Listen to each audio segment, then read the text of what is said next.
So I've only got to go a few blocks. There's a lot of tagging in this area, but there's a lot of tagging in general. It's kind of important to distinguish one from another.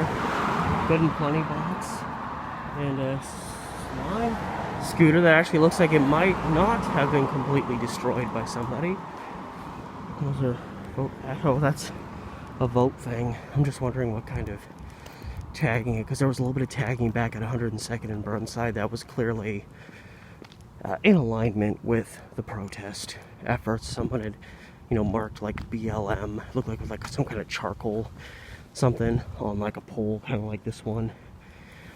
And you could tell, you can distinguish, what's just general tagging, like this right here, with what is more protest related tagging. Oh man, I think there was some toilet papering at people's houses while this is going on, or someone just had a bag with toilet paper in it. Okay, so this is how I know generally where to turn. It's because, yeah, there's another park here next to the school, and the other side of the school is, it's like stairs here, but like this doesn't open. Yes, I think the other side of the school is where Ventura Park is, so just need to go down to 117th here, beeline down. Another one of these helicopters. I'll tell you what, the number of helicopters, mystery helicopters that I've seen, I'm not trying to get all conspiracy theoristy, but the number of these helicopters that I've never really seen their exact like before. There's been so much, like there's just constantly helicopters in the skies of Portland. The amount of helicopters I've seen and heard over the last 3 months since these protests have started, compared to what I would usually hear, it's increased like 5-fold. So it's a real thing. Here, so I'm starting to see a little bit more tagging. Because we're right up this, again, right around the corner from the park. I guess this is Ventura Park School. That makes sense. Yeah, just for the hell of it, I've got space and I've got battery. I'm going to switch over to my iPhone 5, and trust me, you will see a drastic change in the video quality. It's beautiful.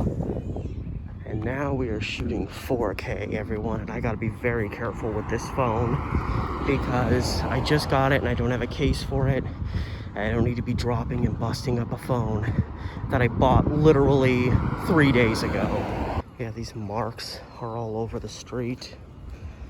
So, I mean, are those, again, I'm not a master of this stuff, and I'm wondering if those are like marks where stun grenades were thrown, or where tear gas canisters were thrown. You'd have to clarify that for me, because I don't know. But yeah, there's actually a lot of people in the park today. But yeah, because these are all over the place. BLM sign. Yeah, so here's the kind of the northeast part of the park.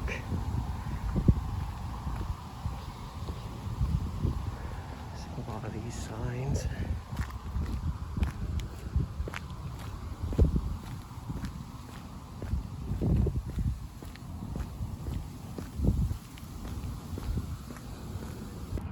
Black trans lives matter.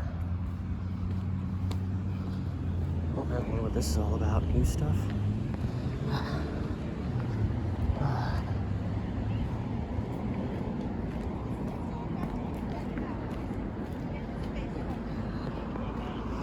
It's not, obviously some cleaning up probably would have happened, but it's pretty of the norm. It's like a little bit of tagging over there. I don't know what that means, though. That could be from anybody. This is not much to remind you that something happened, but yeah. So these marks are like all over this street. There was obviously a lot of juicy drama going on along this stretch yesterday. You can just see a lot of the marks on the street. But they probably scan up and down the street. And again, we were hearing it real close to our house. probably in the vicinity of Cherry Blossom, which is a couple blocks off of Stark here.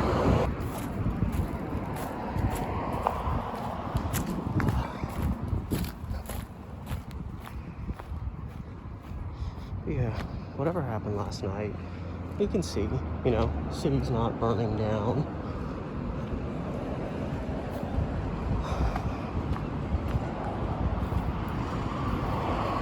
And I'll admit, this is a rare case where I don't really know all the details as to what really went down last night. I'm guessing it was a lot more of the same that usually happens.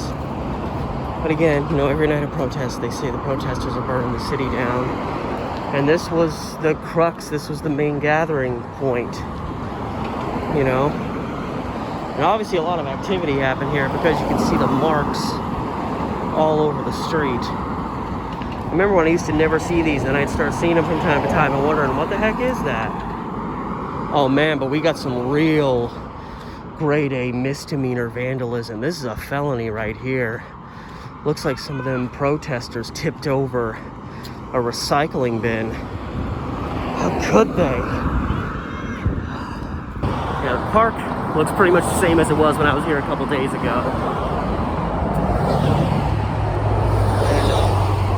I'm gonna start to weasel my way through, get up towards 112th, which is where Cherry Blossom is, and kind of take a look down Cherry Blossom. I didn't really get much of a look on it, but more look down Cherry Blossom, the side, more towards where I live. There's some more markings in the street. You can see them, they're all, yeah, there's a good number of them up here. See a bunch of them. So it does make a little bit more sense that there would be tagging and signs of protesters being up on Burnside, because it is such a quick north jaunt from Ventura Park, and usually the police are pushing people to go north. Hey, anybody need a new computer monitor or a badass limousine? I'm sorry, I just love this. I love that this is here. I remember when they were, the first night that they were doing the protests at the East Precinct, the first night, there was a lot of protesters gathered at this intersection behind me, and we had to turn down this street, 112th, because you could literally see dead ahead that police were just shooting off tear gas canisters left and right, not really paying any attention. Some neighbors right in this very vicinity were getting it into their houses. That was happening last night. People getting tear gas into their homes. Seemed like there was an excessive, I mean, beyond what has already happened, an excessive use of tear gassing was employed yesterday. And we had to go down this stretch, and it was hard to get through because it was so packed with protesters, but we couldn't. What did I just step in? I just stepped in gum, didn't I? Yep, I stepped in some gum. Well, it happens. Happens to the best of us. So, yeah, a lot of protesters were kind of semi-fleeing in this direction. And we got a little bit of tear gas into the car. Not enough to affect us, but like, we looked up through we had the little, you know, skylight window in our van, and we could start seeing in the reflection of the streetlights this haze, and we were like, nope, close them up. It was obvious, you know, whatever had started over in the vicinity of Ventura Park had made it to Cherry Blossom. Now that could have been, you know, simply the result of protesters heading back towards the East Precinct again. And it could have just been, you know, disbursement. There's lots of these little back streets can get you from Stark to Cherry Blossom, especially if you know your way through them, which I do, having lived here. But whatever the circumstances are, like, there had to be something going on in the vicinity of Cherry Blossom, because the sounds we were hearing around 2 a.m. Because again, you know, we were home when the ones were happening at East Precinct, which, by the way, is about directly 3 or so 4 blocks that way. We were at home when those were going on, and we pretty much couldn't hear anything. We'd periodically hear the police when they'd get on their, you know, big air horn and say, "This has been determined to be a riot. You must disperse north."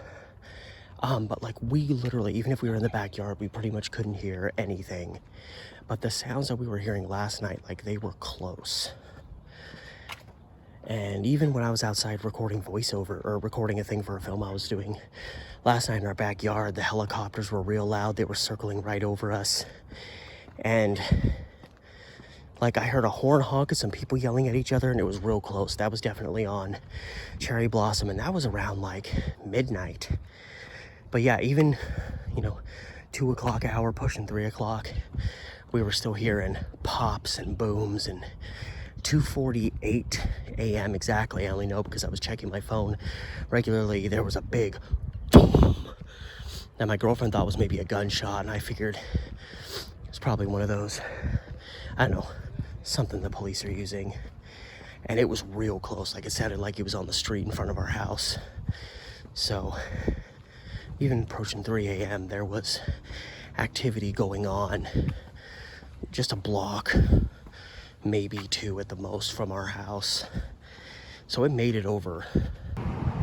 So the wraparound drops us down on Cherry Blossom right here, and to be honest, I don't really see much. Don't see any marks in the street, any remains of something crazy going down. There obviously was something. I don't know how much it got, but it had to be in this vicinity. It may have been up on Market, but it felt like it was coming from behind me, which means it would have been this direction towards Cherry Blossom.